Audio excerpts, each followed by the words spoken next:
بسم اللہ الرحمن الرحیم. ہارون رشید عرض کر رہا ہوں. السلام علیکم ورحمۃ اللہ وبرکاتہ. یہ کچھ سوالات پوچھے گئے ہیں. بہت سے چھوٹے چھوٹے دلچسپ معاملات ہو رہے ہیں، قومی سطح پر بھی بین الاقوامی سطح پر بھی بڑے اہم واقعات بھی ہیں. مثلا یہ پہلا سوال یہ پوچھا گیا ہے کہ نواز شریف صاحب کے پب کا کیا قصہ ہے جو انہوں نے لندن میں مبینہ طور پر خریدا تھا، اور کیا پٹرول کے نرخ بڑھ جائیں گے، کیا اپنے اقرار الحق اور جواد احمد کبھی الیکشن جیت سکیں گے، کوئی سیاسی کردار ادا کر سکیں گے. ایک سوال کہیں سے آیا ہے کہ تہران کے موسم میں اچانک جو تبدیلی آئی ہے وہ کیا ہے اور کیا نوعیت ہے. اس پہ کافی بحث ہو چکی ہے، لیکن اس میں کچھ نئے پہلو سامنے آئے ہیں. ایک سوال یہ پوچھا گیا کہ صدر زرداری چین کیوں گئے، کیا کرنے کے لیے گئے. ایک سوال یہ ہے کیا ایران میں پاکستان کے خلاف کیا ایران اور پاکستان دہشت گردوں کے خلاف مل کے کارروائی کرے. اسی طرح کے اور بھی سوالات ہیں. اب میں پڑھتا رہوں تو بہت دیر ہو جائے گی. نواز شریف صاحب کے پب کا جو قصہ ہے وہ ایک پرانا کلپ ہے رؤف کلاسرا صاحب کے کسی پروگرام کا. وہ آپ کلپ دیکھیں تو آپ کو اندازہ ہوگا اس میں ان کی عمر نسبتاً کم نظر آ رہی، زیادہ صحت مند نظر آ رہے ہیں. ویسے تو اب بھی صحت مند ہی ہے ماشاءاللہ. تو وہ آپ کو پتہ ہے اپنا پی ٹی آئی والے جو ہیں پرانی چیزیں کھوج نکالتے رہتے ہیں. آج پھر ایک اور صاحب نے بھی اس میں پروگرام کیا. اس میں اہم بات یہ ہے کہ کوئی تردید نہیں کی انہوں نے، حالانکہ اس طرح کی چیزوں پہ وہ فوراً نہ صرف انہیں تردید کرنی چاہیے تھی بلکہ ایک طوفان اٹھا دیتے کہ غلط الزام لگایا گیا. مقدمہ بھی کر سکتے ہیں جس شخص نے یہ الزام لگایا اس پہ، مگر وہ کہتے ہیں میرے پاس ڈاکومنٹ موجود ہیں. تو خیر اس میں تعجب کی کیا بات ہے؟ اگر پب ہو، میں نہیں کہہ سکتا ہے یا نہیں ہے، لیکن یہ کلاسرا صاحب کا کہنا ہے کہ وہ موجود ہے اور ان کے پاس اس کا شواہد موجود ہیں، اس کے ڈاکومنٹری ایویڈنس ہے. تو کیا کہا تھا اقبال نے کہ ہو نہ کو نام جو قبروں کی تجارت کر کے، کیا نہ بیچو گے جو مل جائیں صنم پتھر کے. تو ممکن نہ ہو یہ جو جائیداد خریدی گئی ہے لندن میں، اس کا آج تک وہ نہیں بتا سکے یہ پیسے کہاں سے آئے. اور جنرل باجوہ نے ایک دفعہ مجھ سے کہا تھا ذاتی ملاقات میں کہ 300 جائیدادیں ہیں شریف خاندان کی. وہ تو خیر پھر صلح ہی ہو گئی بڑی جلدی، بجائے اس کے کہ وہ اس کارروائی کو جاری رکھتے. اور یہی زرداری صاحب کا معاملہ ہے. پوچھ رہے ہیں چین کیوں گئے ہیں. بھائی زرداری صاحب کا پیشہ کیا ہے یہ پوچھئے. زرداری صاحب کا پیشہ پیسہ بنانا ہے، اور چینی کمپنیوں سے زیادہ کوئی برائب کرنے والا نہیں ہے. اب یہ بعض میرا اندازہ ہے جو غلط ہو سکتا ہے، صحیح بھی ہو سکتا ہے، کہ وہ اصل میں تو جو سندھ میں پروجیکٹ ہیں اس کے سی پیک کے، اس کے لیے گئے ہیں، اور ناصر شاہ وغیرہ ساتھ گئے ہیں. تو یہ سارا ٹولہ آپ دیکھ لیں کس طرح کا ہے. تو اس میں اس کا احتمال تو موجود ہے کہ وہ اس میں پیسے بنائیں گے. اور یہی دیکھیے نا، دنیا میں 6 سے 8 سینٹ تک بجلی بن رہی تھی، تو ہم نے 16-17 سینٹ میں بجلی کیوں خریدی؟ وہ زیادہ تر معاہدے تو نواز شریف صاحب کے دور میں ہوئے، کچھ محترمہ نے کیے، بے نظیر بھٹو نے، کچھ زرداری صاحب کے دور میں ہوئے. تو یہ سارا کھیل تو اتنا ہی ہے جی. کہ کیا اقبال نے کہا تھا تو سمجھتا ہے یہ آزادی کی ہے نیلم پری. جمہوریت جو ہے یہ اس میں یہ دکھاوے کی جو جمہوریت ہے، اس میں بالا تر طبقات ہی جو ہیں ان کے مفادات ہی پورے ہوتے ہیں. اور کہا اس نے اپنا محسن نقوی صاحب نے یہ کہا کہ جو 2-3 بندے اٹھائے تو بیرون ملک سرمایہ منتقل ہونا مشکل ہو جائے گا. تو یہ جرنلسٹ کہہ رہے ہیں کہ وہ کاروباری افراد کو نہیں بلکہ پیپلز پارٹی کا مخاطب کیا تھا. اور اس میں کیا شبہ ہے کہ ان کی جائیدادیں موجود ہیں. اور یہ جو ہمارا نظام عدل ہے یہ کمال ہے. یہ اونٹ نگل لیتا ہے اور مچھر چھانتا ہے ایک عام آدمی کے لیے. تو سزا ہے ہر طرح کی. یہ پوچھا گیا ہے کہ اسلام آباد ہائی کورٹ کے 3 ججز کا جو تبادلہ، اس کے مضمرات کیا ہوں گے؟ اس کے مضمرات کیا ہیں بھائی؟ یہ تو یعنی پاکستان ایک ایسا ملک بن رہا ہے جو سمجھ میں نہیں آتا، ادراک میں نہیں آتا کہ کیا ملک تھا اور کیا ہو گیا.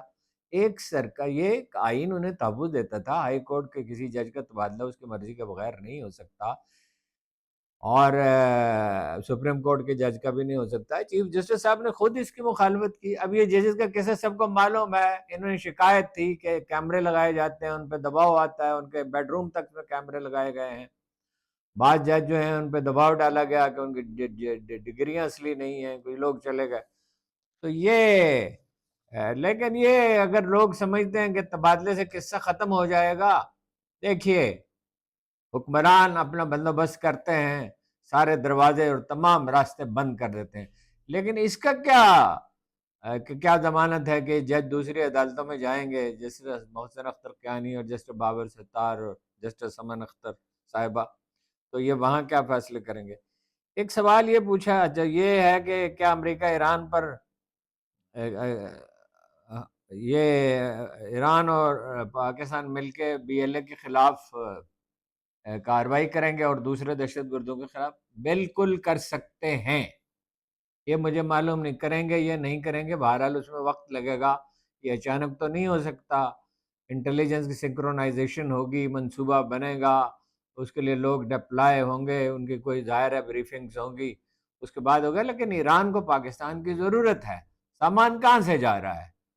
ایران پاکستان سے جا رہا ہے, اور میرا تاثر یہ ہے, ظاہر ہے میرے پاس معلومات تو نہیں ہے, کہ یہ امریکہ کی اسے بات کر کے ہی ہوا ہوگا, اس کے بغیر نہیں ہو سکتا. اتنی ہمت کہاں پیدا ہوگی ان حکمرانوں میں کہ 3 راستے تو پہلے کھلوئے تھے, 3 اور راستے کھول دیے, اور $75 کروڑ کا کہا جاتا ہے کہ اب تک سامان جا چکا ہے. ویسے میری تہران میں بات ہوئی تو انہوں نے کہا کہ ٹرکوں کا بہت مسئلہ ہے, یہ نہیں پاکستان میں اتنے ٹرک اویلیبل نہیں ہیں کہ اتنا سامان اٹھا سکیں, وہ تو مقامی ضروریات کے لیے کافی ہیں. تو میں نے پوچھا کہ کیا ایران سے ٹرک آئیں گے؟ انہوں نے کہا اس پہ سوچا جا رہا ہے.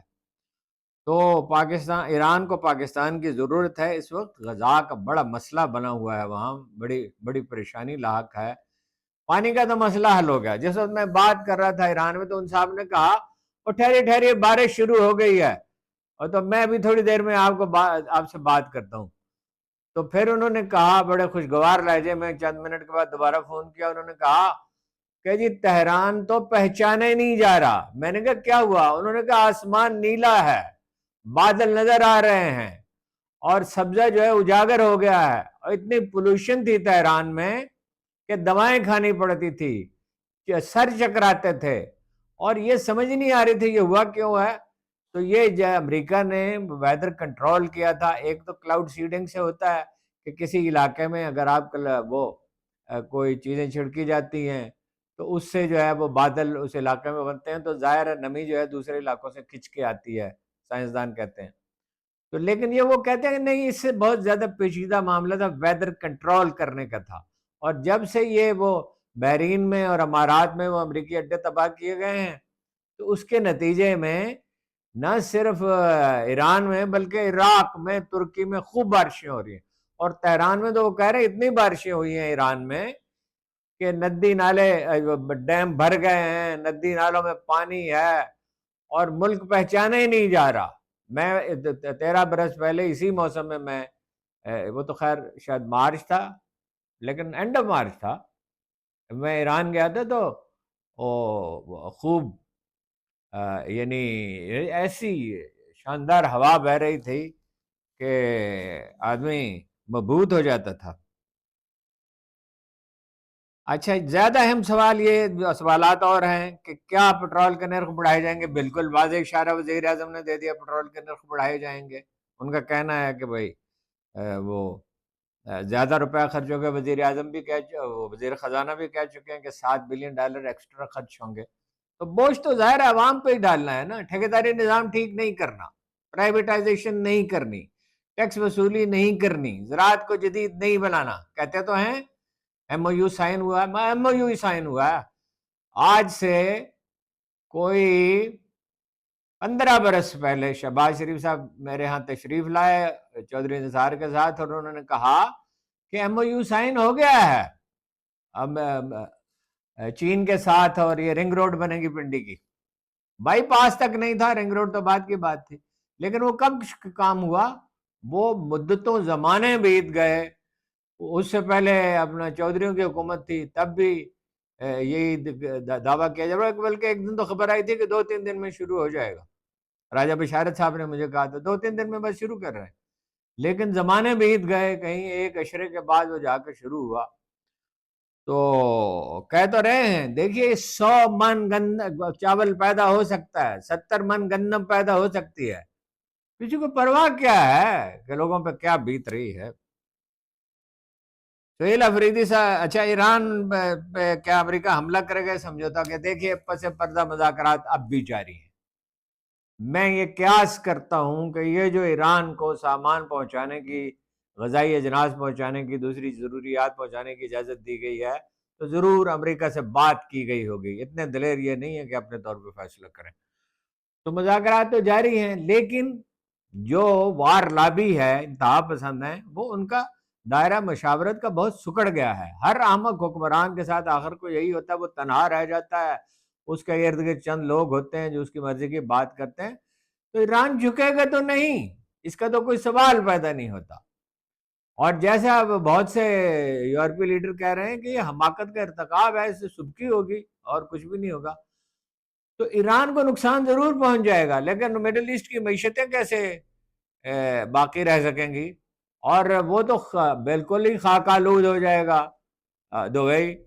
اور اسی سلسلے میں وہ سوال ہے کہ جو مضمرات ہیں اس کے کیا ہوں گے اوپک سے علیحدگی کے؟ تو دیکھیے وہ 3.2 بلین گیلن روز انہیں اوپک ظاہرہ فیصلے اوپک کے پلیٹ فارم سے ہوتے تھے، اور وہ 5 بلین گیلن روز بیچنا چاہتے۔ ایک مسئلہ تو ایک یہ ہے کہ وہ اپنا سعودی عرب کے رسوخ سے مکمل طور پہ باہر نکل کے خود فیصلہ کرنا چاہیے۔ ایک یہ ہے کہ بھارت اور اسرائیل اور امریکہ کے ساتھ ان کی انڈرسٹینڈنگ ہے، لیکن دبئی کے دوبارہ پوری طرح بس جانے کا کوئی امکان نہیں ہے۔ کیا کہا تھا شاعر نے کہ دل کا اجڑنا سیل صحیح پر بسنا سیل نہیں ظالم، بستی بسنا کھیل نہیں ہے، بستے بستے بستی ہے۔ دیکھیے سرمایہ جو ہے اس کا کوئی مذہب اور اخلاق نہیں ہوتا۔ سرمایہ جو ہے وہ سب سے زیادہ خود غرض چیز ہے، وہ اپنا تحفظ چاہتا ہے اور منافع چاہتا ہے۔ اور دبئی سے لوگ بھاگ گئے، بہت سارے بھاگ رہے ہیں، باقی بھاگ جائیں گے، وہ پھر وہی ماضی کی طرف لوٹ جائے گا۔ اور ایرانی جو ہیں وہ موٹیویشن کا لیول بہت ہائی ہے، اور اس نے کہا ہے، ایرانی لیڈر نے، کیا ان کا نام ہے، میں عرض کرتا ہوں ابھی، تو محمد اکبر زادہ نے، کہ ایرانی نیوی ہر ممکن صورتحال سے نمٹنے کے لیے تیار ہے، اگر امریکہ کی جانب سے کوئی کارروائی کی گئی تو ایرانی بحریہ اپنے جدید عسکری صلاحیتوں کو بروئے کار لائے گی۔ انہوں نے کہا کہ مجرم حکومت کے جہازوں کو نشانہ بنا کر ناکارہ کر دیا جائے گا، ضرورت پڑنے پر انہیں آگ لگا دی جائے گی۔ ایران نہ صرف بحری محاذ بلکہ دیگر محاذوں پر بھی اپنی تمام تک طاقت استعمال کرے گا۔ یہ بیان ایسے وقت میں سامنے آیا ہے جب خطے میں کشیدگی بہت بڑھ گئی ہے۔ بات یہ ہے کہ ایران کو تو نقصان بہت پہنچایا جا سکتا ہے، لیکن کچھ اسلحہ انہیں ملا ہے، ڈیفینیٹلی چین سے بھی ملا ہے، روس سے بھی ملا ہے، اور شمالی کوریا سے بھی ملا ہے، اور ڈرون وہ خود بنا سکتے ہیں، اور میزائل اس عرصے میں بنا سکتے ہیں۔ امریکہ کے پاس اب میزائل ٹوماہاک میزائل جو ہیں وہ کم ہیں، دوسرے میزائل بھی کم پڑ گئے ہیں، تو وہ دھمکیاں دے رہے ہیں۔ تو اب پہلے تو وہ صرف اپنا زبانی دھمکیاں دے رہے تھے، اب وہ تصویروں کے ذریعے دھمکیاں دے رہے ہیں۔ ایک وہ بندوق اٹھائے کھڑے ہیں ڈونلڈ ٹرمپ صاحب، اور فرما رہے ہیں کہ اب رعایت کی کوئی گنجائش نہیں ہے، شرافت کی کوئی گنجائش نہیں ہے۔ اچھا ایک سوال یہ ہے کہ وہاں چھوٹا سا لطیفہ ہو گیا، وہ بھی آپ سے عرض کر دوں کہ انہوں نے، ٹرمپ نے ایک دفعہ کہا تھا کہ اگر امریکہ نہ ہوتا تو یورپ والے جرمن بول رہے ہوتے۔ مجھے کہنے دیجئے، یہ شاہ چارلس نے کہا، اگر ہم نہ ہوتے تو آپ فرینچ بول رہے ہوتے۔ تاریخ بالکل مختلف ہے۔ واقعہ یہ ہے کہ جب زبان کے معاملے میں 200-250 سال پہلے، جب وہاں پہ، اب 250ویں سالگرہ ہے، اب مجھے ٹھیک سے تاریخ کا تو اندازہ نہیں ہے، وہاں ریفرینڈم ہوا تھا کون سی زبان بولی جائے گی، تو جرمنوں کی تعداد زیادہ تھی، مگر وہ زیادہ تر دیہات میں تھے، کسان تھے، کاشتکاری کرتے تھے. یہ 2 صدیاں پہلے کی بات ہے. بعد میں تو جرمنی میں اتنا بڑا انڈسٹریل ریولوشن آیا کہ وہ ایک الگ ایک منفرد نمونہ بن گیا، جاپان کی طرح، چین کی طرح. جاپان اور چین تو بعد میں مرج ہوئے، جرمنی اس سے پہلے مرج ہوا. وہ تو 2 عالمگیر جنگیں نہ ہوتی تو جرمنی شاید دنیا کی سب سے بڑی اقتصادی طاقت ہوتا. تو وہ جرمن زبان بول رہے ہوتے، فرینچ کا تو کیا سوال ہے. اسلام آباد ہائی کورٹ کے ججز کا جو تبادلہ ہوا ہے اس کے مضمرات کیا ہوں گے؟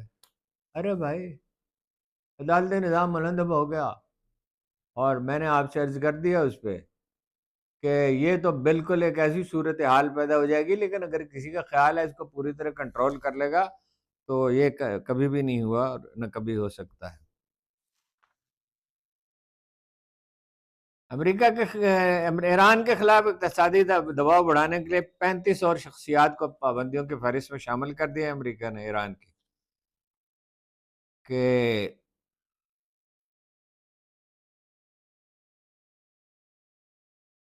جنگ بندی کے باوجود حملے جاری ہیں. جنوبی لبنان میں 5 افراد شہید ہوئے، 21 زخمی ہوئے. اسلام آباد ہائی کورٹ میں کل سماعت کے لیے وہ 190 ملین پاؤنڈ کا جو کیس تھا ملک ریاض والا، وہ عمران خان اور بشرا بی بی کی سزا کے خلاف کیس کل سماعت کے لیے مقرر کر دیا گیا. چیف جسٹس سرفراز ڈوگر اور جسٹس آصف کل سماعت کریں گے. رجسٹرار آفس نے کاز لسٹ جاری کر دی ہے. اس سے قبل 22 اپریل کو مقرر کیا تھا مگر وہ منسوخ کر دیا گیا تھا مذاکرات کی وجہ سے. اسی کے ساتھ وہ لے لیں. خیر، اس سے کیا امید باندھی جا سکتی ہے؟ ممکنہ طور پر کچھ سماعت ہوگی پھر ملتوی ہو جائے گی. وہ عمران خان کی آنکھ والا جو مسئلہ ہے، میں نے کوشش کی ڈاکٹر صاحب سے بات کرنے کی، حضرات سے.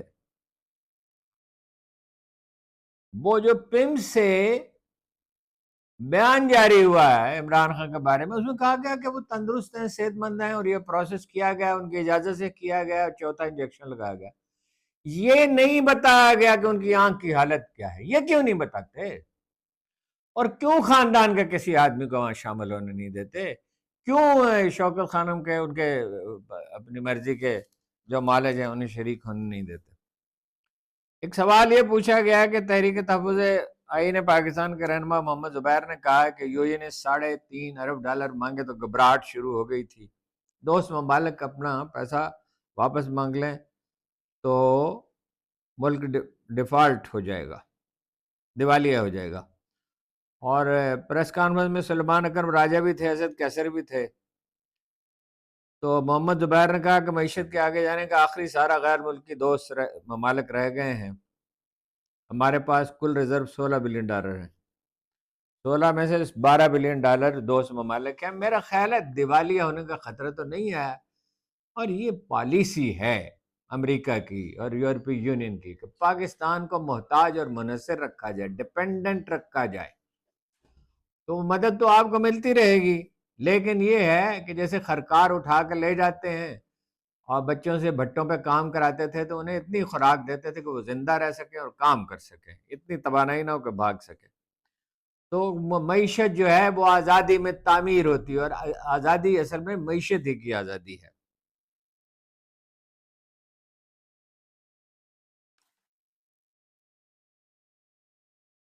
شاہ چارلس کا جو دورہ ہے اس میں کئی ایک دو افسوسناک واقعات ہوئے ہیں.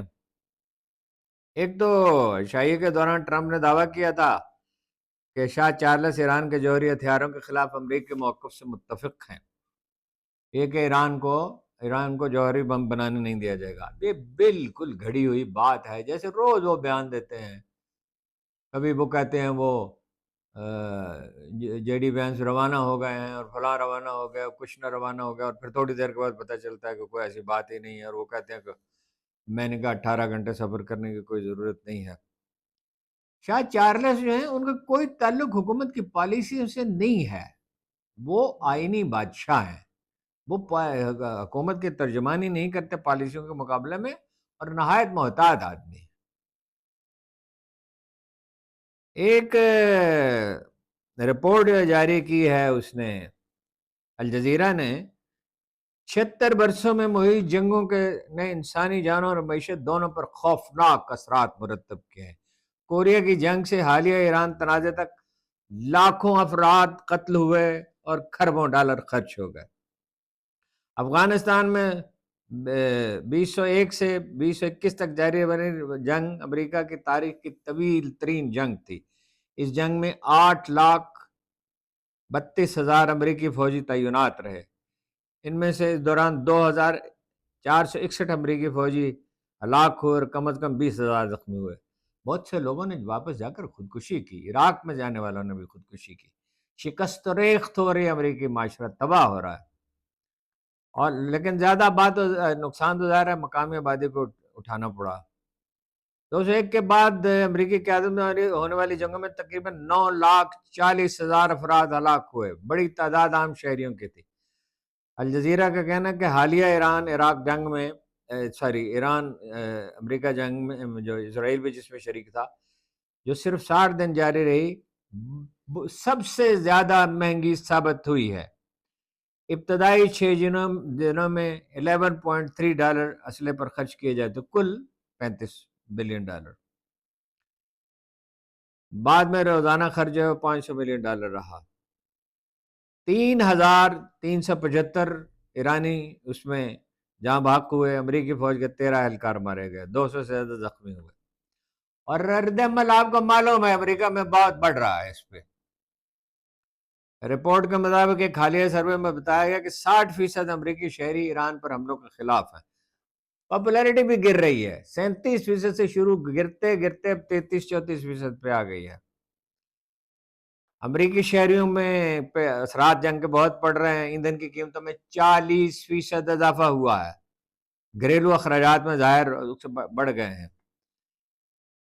امریکی عوام پر $27.8 بلین کا اضافی بوجھ پڑا ہے. اور اگر وہ $35 بلین شامل کر لیں تو یہ دیکھیے کتنے کوئی 63 ارب ڈالر کے قریب، $62.8 بلین. جنگوں کی قیمت جو ہے وہ صرف میدان جنگ تک محدود نہیں رہتی. معاشروں میں بہت شکست و ریخت ہوتی ہے، سماجی ڈھانچہ بکھرنے لگتا ہے، عدم تحفظ کا احساس ختم ہوتا ہے، اخلاقیات مجروح ہو جاتی ہے معاشرے کی. ایک سوال تھا، میں اس پہ بات کرنا تو نہیں چاہتا تھا کہ اقرار الحسن اور جواد احمد گلوکار جو ہیں وہ کوئی سیاسی شناخت اپنی بنا سکیں گے. دیکھیے میں نے پہلے عرض کیا تھا کہ جس کا کام اسی کو ساجے. ہر آدمی کو ایک صلاحیت عطا کی جاتی ہے. جواد احمد بڑے گلوکار تھے لیکن سیاست کی تو انہیں ابجد نہیں پتا.